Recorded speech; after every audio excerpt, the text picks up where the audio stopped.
Kaylee Cuoco and Sam Claflin star in the MGM Plus original series, Vanished. When the man Alice loves disappears on a train to the south of France, every romantic memory becomes evidence. Every intimate detail, a potential threat. She thought she knew everything about him, but she may not even know his real name. New episode Sunday on MGM Plus. Finding the truth is a dangerous affair.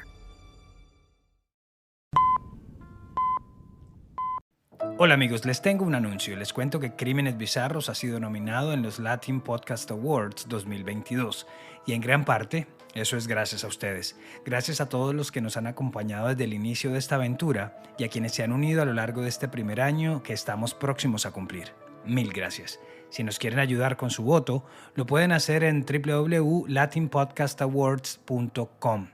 Les voy a dejar la dirección en la descripción de este episodio.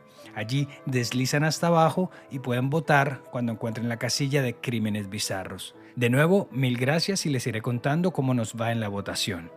Nos escuchamos a la próxima y aquí los dejo con el más reciente episodio.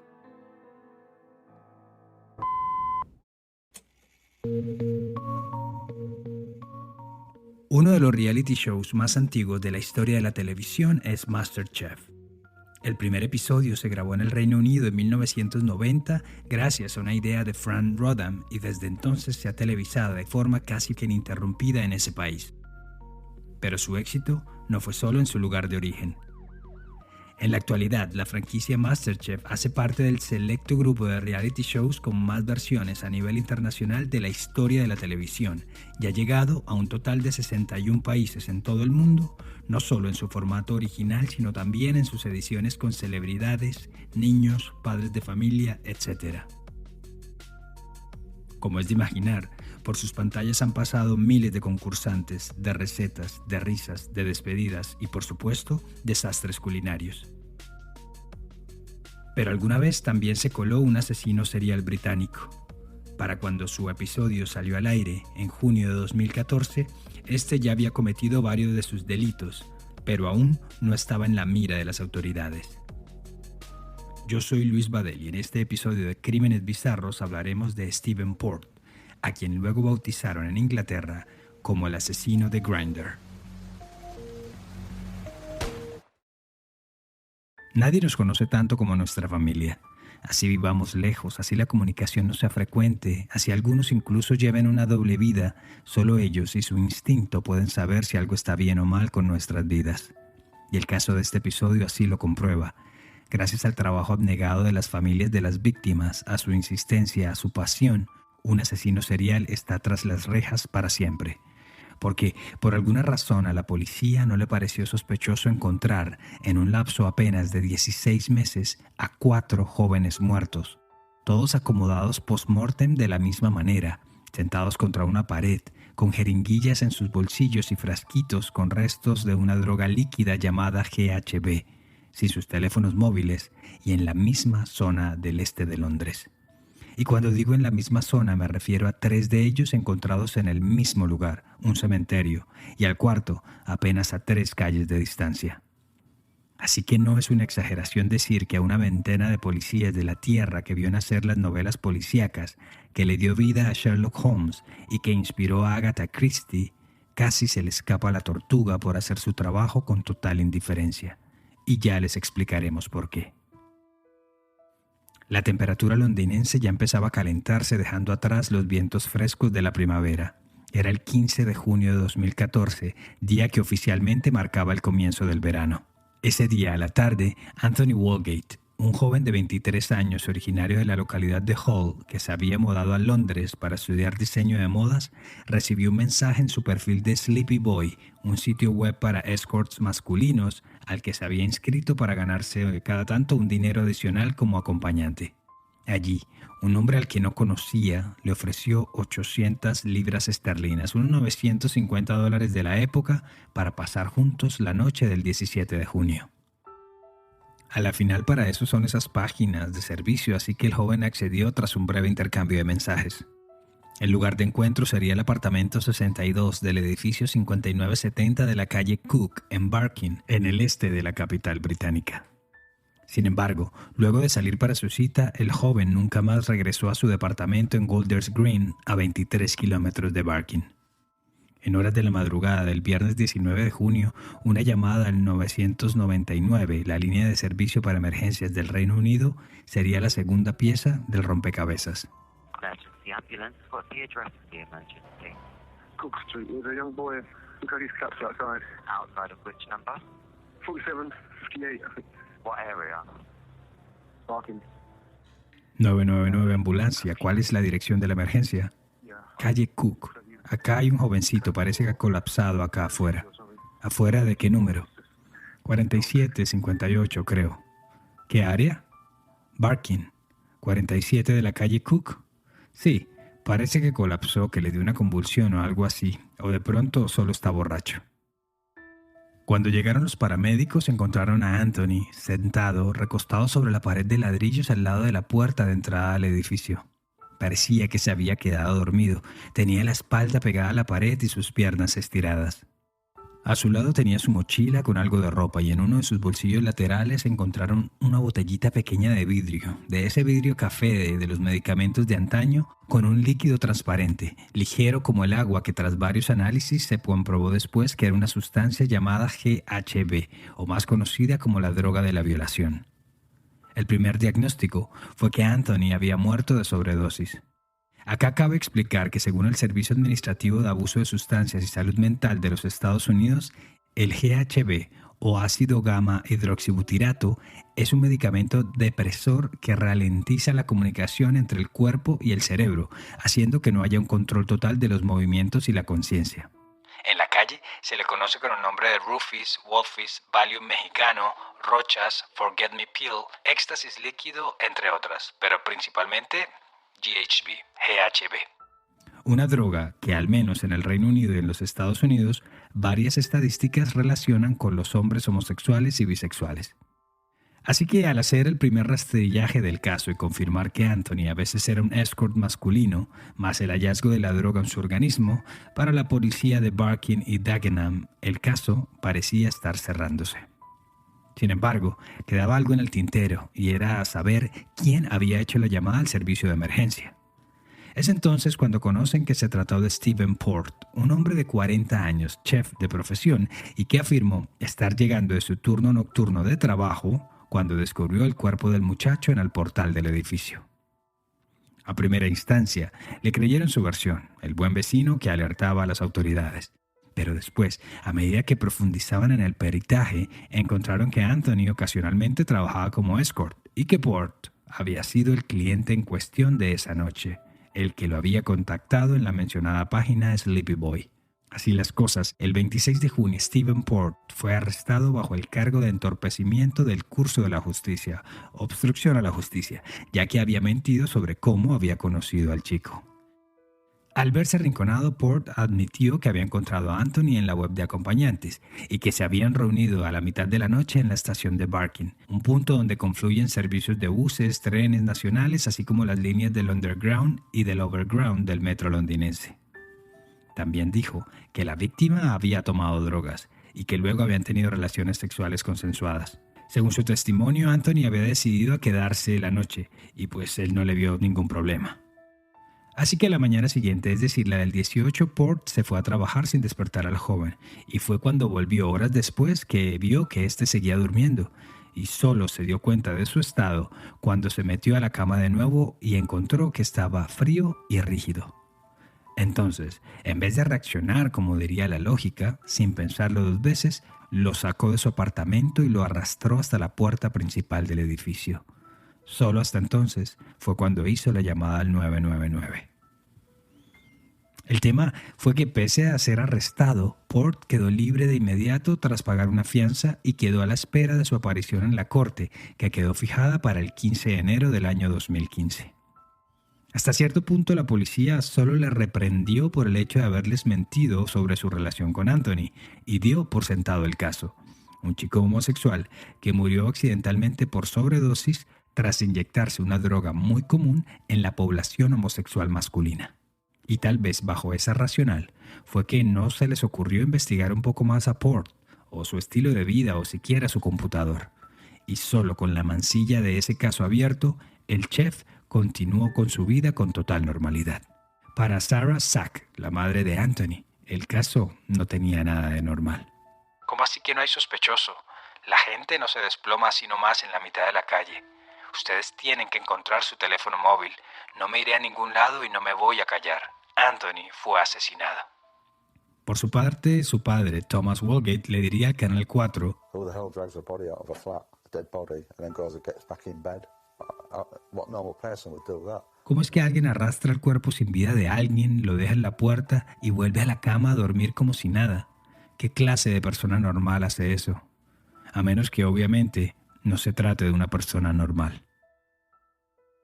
El 28 de agosto de 2014, Barbara Denham salió a caminar con su pastor australiano por las calles de Barking y, como siempre era su tradición en medio de la ruta, entró con su perro a recorrer el inmenso jardín cementerio de la iglesia St. Margaret. Cuando se disponía a salir del lugar, vio a la distancia, recostado sobre uno de los muros de piedra que rodean el terreno, a un joven sentado con las piernas estiradas y recostado contra la pared, en la misma posición que 75 días atrás habían encontrado muerto a Anthony Walgate. Y al igual que él, también parecía que éste estaba durmiendo. La mujer de inmediato llamó a las autoridades y un grupo de uniformados de la policía de Barking y Dagenham llegó a la escena. Allí le fueron encontrados al cuerpo una jeringuilla y de nuevo un frasco con un líquido transparente que también resultaría ser GHB. El joven fue identificado como Gabriel Kavary, de 22 años y oriundo de Eslovaquia. Según varios reportes, Gabriel había llegado a Londres apenas unos meses atrás, en junio, y estaba buscando una habitación para la renta. Para ello, había abierto un perfil en una red social afín a la comunidad LGTB, y allí fue que consiguió a su primer roommate. Se llamaba John Pape, quien más adelante se convertiría en pieza clave de toda esta investigación. Tras 6 semanas viviendo en la habitación de huéspedes de la casa de John, Gabriel le anunció que se iría y que había conseguido otra vivienda, un flat, un piso ubicado en un departamento de la calle Cook.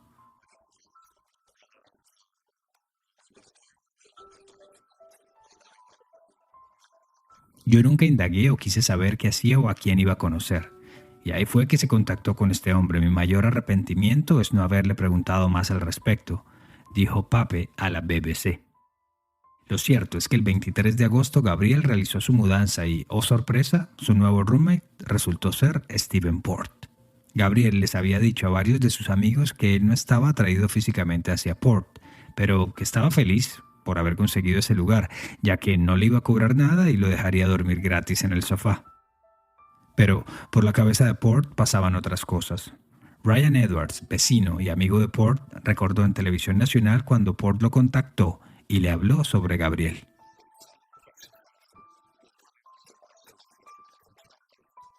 «Hey, vecino, ven a casa y te presento a mi nuevo compañero de piso, un yogurín de Eslovaquia», le mandó por mensaje de texto. Acá hay que aclarar que Port utilizó el término twink, que en el círculo gay se refiere a los jóvenes, casi que imberbes, menores de 25 años, muy delgados y con algunos comportamientos afeminados. Edwards recordó que al conocerlo le pareció un chico muy dulce y amable y que poco parecía tener en común con la personalidad oscura y distante de Port. Pero ese era el perfil de hombres que a él le gustaban. Mucho más adelante se confirmaría que en sus redes sociales o en sus perfiles online de sitios como Grindr, Sleepy Boy, Gaydar o Fitlats, Port tenía varias personalidades, con diferentes backgrounds, pero que si algo había en común era que en todas ellas siempre apuntaba a conocer y contactar un mismo tipo de hombres, los twinks, los jovencitos. El tema es que Gabriel y Edwards intercambiaron teléfonos, con la idea de seguir en contacto como amigos, algo así como un vecino conocido que le quiere dar una mano al recién llegado. Y así se empezaron a cruzar varios mensajes, por una semana, hasta el 28 de agosto, cuando los mensajes que Edwards le envió a Gabriel quedaron sin respuesta. Y fue entonces, un par de días después, cuando éste se comunicó con Port y le preguntó por el joven. Primero, éste le respondió que Gabriel se había puesto en contacto de nuevo con su exnovio y que habían decidido volver. Después cambió su versión y le dijo que se había ido de casa luego de hacer match online con un militar. Y después, al cabo de unos días, apareció de la nada con un extraño mensaje de texto.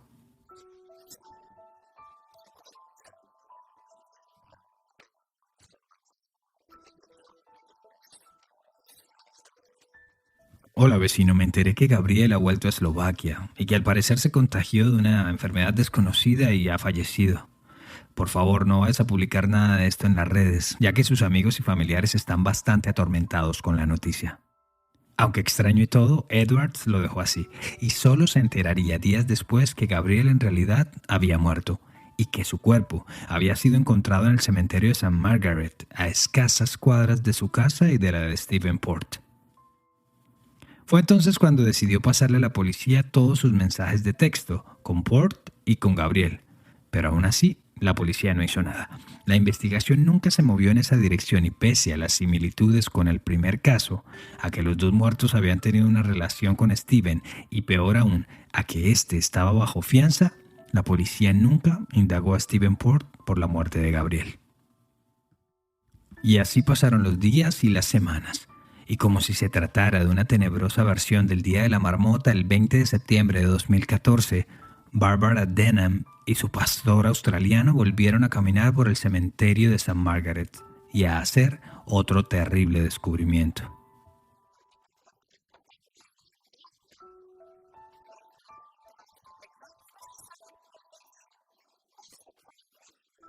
Yo no lo podía creer, no puede ser otra vez. Este cuerpo estaba exactamente en la misma posición del cuerpo anterior, sentado como en forma de L.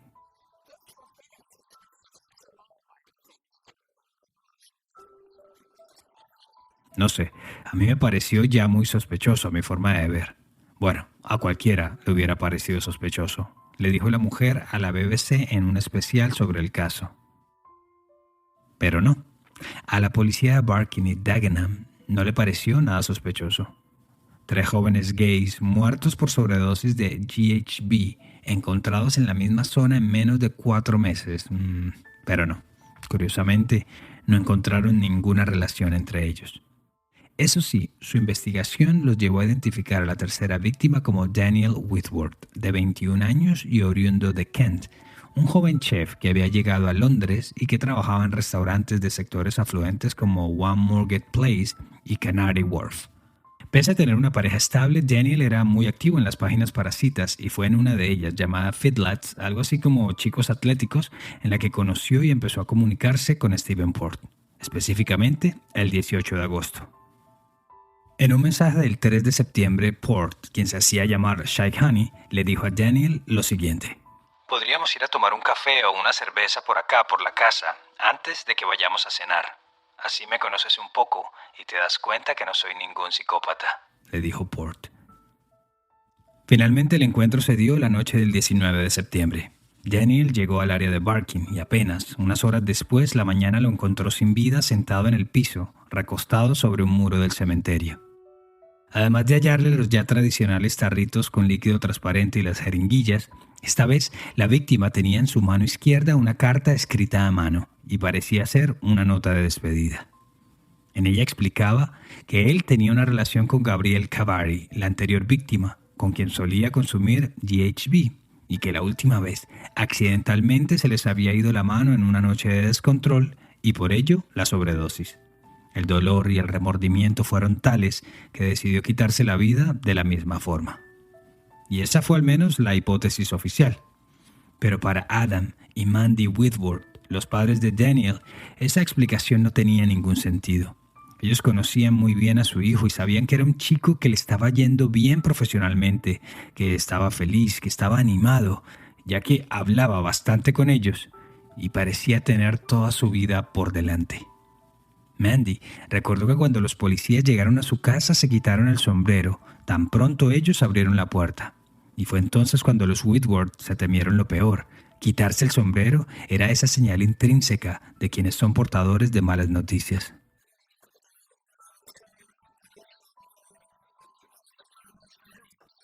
Nos dijeron que habían encontrado en Barking a alguien con la descripción física de Daniel y que todo parecía indicar que se trataba de un suicidio, que lo sentían mucho.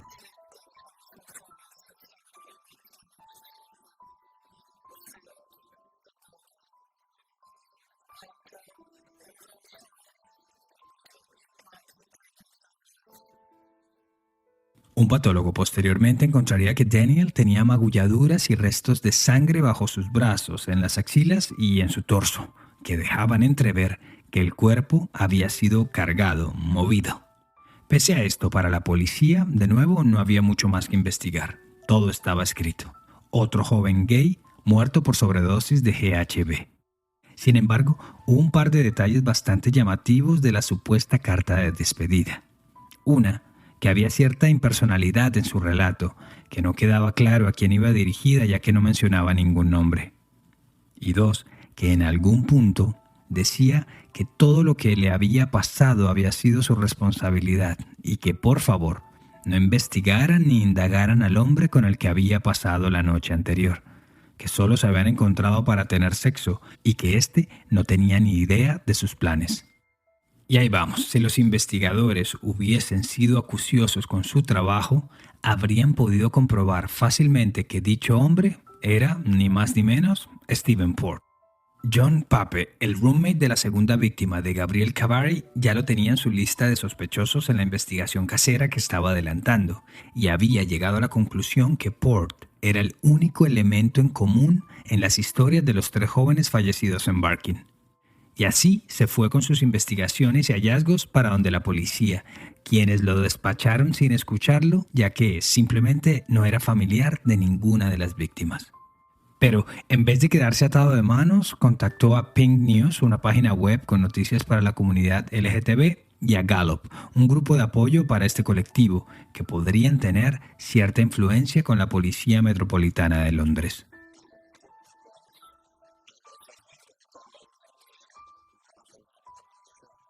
Gallup llamó a la policía y les dijo que tenían a alguien con información relevante sobre los casos de Barking.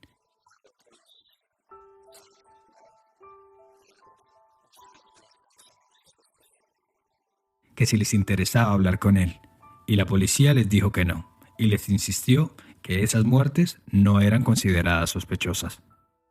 Por otro lado, y para aumentar la desazón sobre la labor policial, los Whitworth se quedaron esperando a que los investigadores les indicaran qué había concluido el análisis grafológico de la supuesta carta suicida que le habían encontrado a su hijo. Y la razón era bien sencilla. Nunca hicieron tal comparación. Nunca ningún experto revisó la carta y la tarjeta con la firma de Daniel. Y para sumarle más horror a esta tragedia, las autoridades nunca realizaron tampoco ninguna prueba de ADN a una sábana azul que estaba en la escena de la muerte de Daniel. El jefe investigador del caso les dijo a los Whitworth que simplemente no había sentido la necesidad de hacerlo. Lo cierto es que con los casos cerrados y básicamente las decisiones ya tomadas por parte de los investigadores, parecía que Port se salvaba una vez más, una tercera vez, de la justicia. Y así, en libertad, llegó al fin de año y también al primer trimestre del 2015. Para enero estaba programada su primera aparición en la corte, pero fue solo hasta el 23 de marzo cuando Stephen Port se declaró culpable de obstrucción a la justicia por mentir en el caso de Anthony Walgate y fue sentenciado a 8 meses de prisión. No obstante, solo cumplió con un poco más de 2 meses de cárcel y fue beneficiado después con libertad condicional. El 4 de junio de 2015, casi un año después de la muerte de Anthony Walgate, Stephen Port salió de prisión a cambio de portar una tobillera electrónica por un par de meses más. Pero, como quien es nunca deja de serlo, a escasos 3 meses de estar de nuevo en las calles, Port volvió a sus andadas y el 13 de septiembre contactó a Jack Taylor, de 25 años. A las 3 de la mañana de ese día, el joven llegó a la estación de Barking y se encontró con Port. Pero, a la mañana siguiente y bajo el frío otoñal, el cuerpo sin vida de Jack apareció, adivinen cómo, sentado, con su espalda en la pared, recostado en el mismo muro del cementerio de St. Margaret, con su respectiva jeringuilla y su tarrito con GHB en el bolsillo. Y aún así, por increíble que suene, los policías de Barking y Dagenham, que parecería estaban compitiendo en los Juegos Olímpicos de la Ineptitud, declararon la nueva muerte como no sospechosa.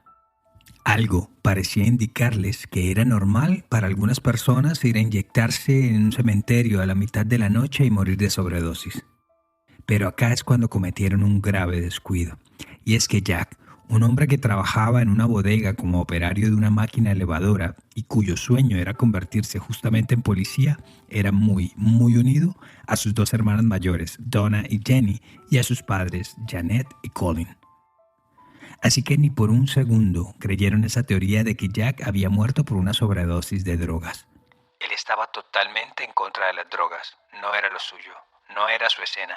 Además, en su trabajo cada tanto hacían test antidrogas. Conocíamos a sus amigos y a él lo conocíamos muy bien, le dijo su hermana Donna al diario Daily Mail. Pero si John Pape era un buen investigador, Donna y Jenny Taylor eran de otra liga. Luego de la muerte de su hermano, cada día se levantaban a las 5 de la mañana y organizaban sus anotaciones y sus pistas en hojas de papel que extendían en el piso, así como se ve en las películas. Buscaron a todos y cada uno de sus contactos en las redes sociales, preguntaron a sus amigos y repasaban los hechos una y otra vez. Las incongruencias, según ellas, iban desde el lugar donde tenía la punzada de la inyección hasta el bolsillo en donde tenía guardada la billetera.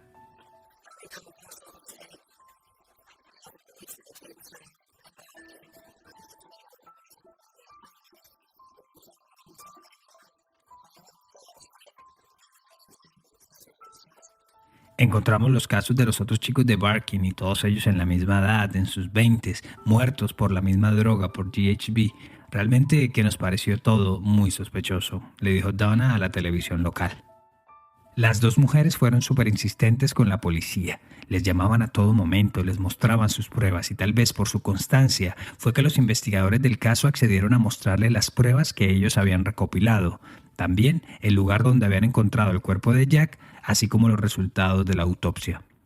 Ahí es cuando descubren que los uniformados tenían imágenes de las cámaras de seguridad del día en que Jack murió, que lo muestran caminando por varias calles del centro de Barking, pero no iba solo, sino acompañado por otro hombre. Según el video, estos se encontraron en Barking Station y tras caminar por un par de cuadras, según la policía, se separaron y Jack siguió su camino en solitario, hasta que apareció finalmente muerto en el cementerio. Pero el instinto no dejó tranquilas a sus hermanas. Ellas sabían que él no conocía a Barking, que nunca antes había estado allí, y con mapa en mano y revisando las imágenes de seguridad, le dijeron al investigador que ellas creían que su hermano había tomado otra ruta.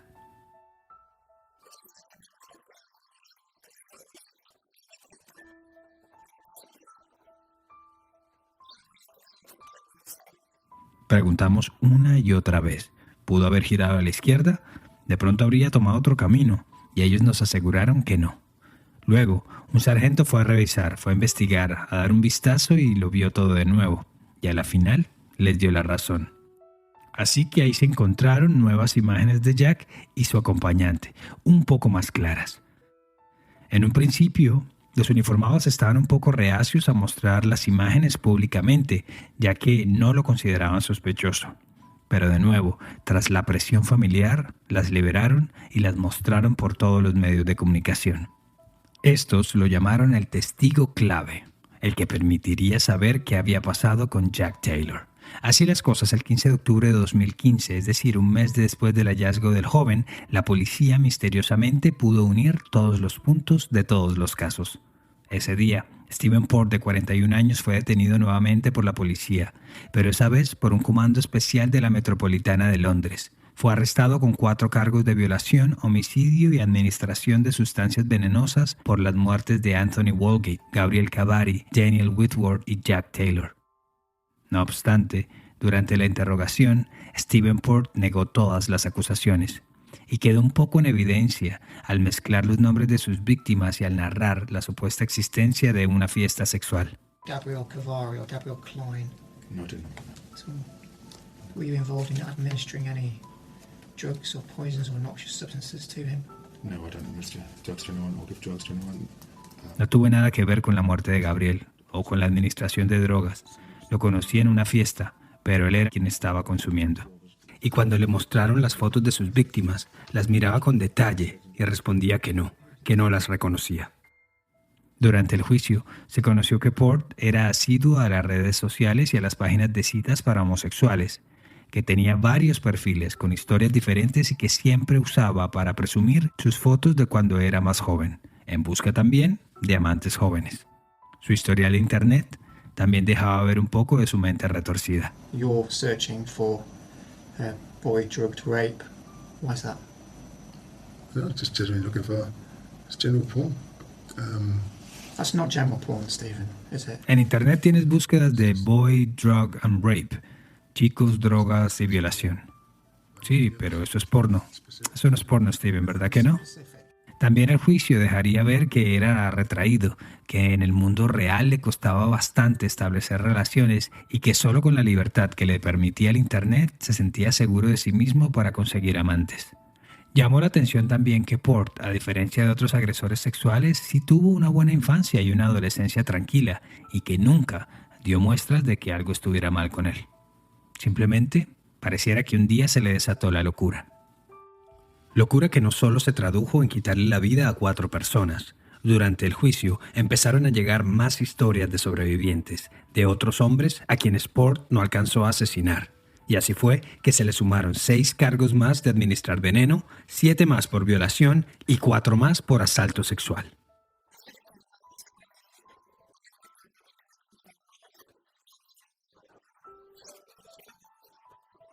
Por 15 meses creímos que Daniel se había suicidado y de la nada ahora nos dicen no, ahora parece que fue un asesinato. No puedo poner en palabras cuán defraudada me siento con una entidad que supuestamente está para proteger a la comunidad. La verdad que no puedo, dijo la madrastra de Daniel al conocer sobre el arresto de Port. El 25 de noviembre de 2016, el honorable juez Charles Peter Openshaw sentenció a Stephen Port, el cocinero que alguna vez salió en MasterChef, a cadena perpetua, la que paga desde entonces en la prisión de Belmarsh en el sureste de Londres. Si se preguntan qué pasó con los honorables miembros de la policía de Barking y Dagenham por su terrible manejo en el caso de Port, la misma Policía Metropolitana de Londres reportó a la Comisión de Quejas Policiales, algo así como la Oficina de Asuntos Internos, a 17 de sus miembros para que fueran investigados. La primera sospecha de allegados y familiares de los 4 jóvenes muertos es que hubo homofobia, y por eso no se investigaron los casos como debían.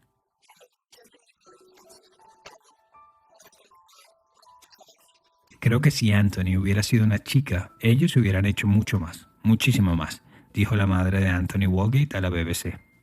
Para la comisionada asistente de la Policía Metropolitana de Londres, Helen Ball, sí hubo un mal manejo en general de los casos, pero no se debió a una cuestión de homofobia. I don't think the Met is institutionally homophobic. And I don't think that my colleagues are homophobic as well.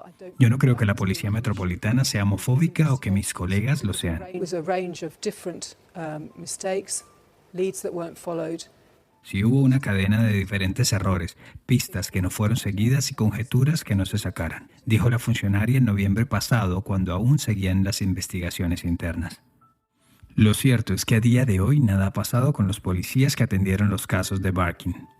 Lo que sí se hizo fue crear un protocolo, un checklist para determinar qué hacer y qué tener en cuenta al momento de un crimen cometido contra algún integrante de la comunidad LGTB. Procedimientos que se vieron y que se verán muy bien en el papel, pero que a final de cuentas no le devolverán la vida a los 4 jóvenes de Barking, ni tampoco el sosiego a sus familias. Gracias por llegar al final de esta edición de Crímenes Bizarros, un podcast de Iguana Media. Este episodio fue escrito y producido por mí, Luis Badel. Y ya lo saben, suscríbanse en sus plataformas digitales favoritas y pasen la voz con sus amigos. Cualquier mensaje o sugerencia de temas lo pueden hacer en @crímenesbizarros en Instagram o Facebook. Y para mayor información sobre el tema de hoy, visita iguanamedia.net. Nos escuchamos a la próxima.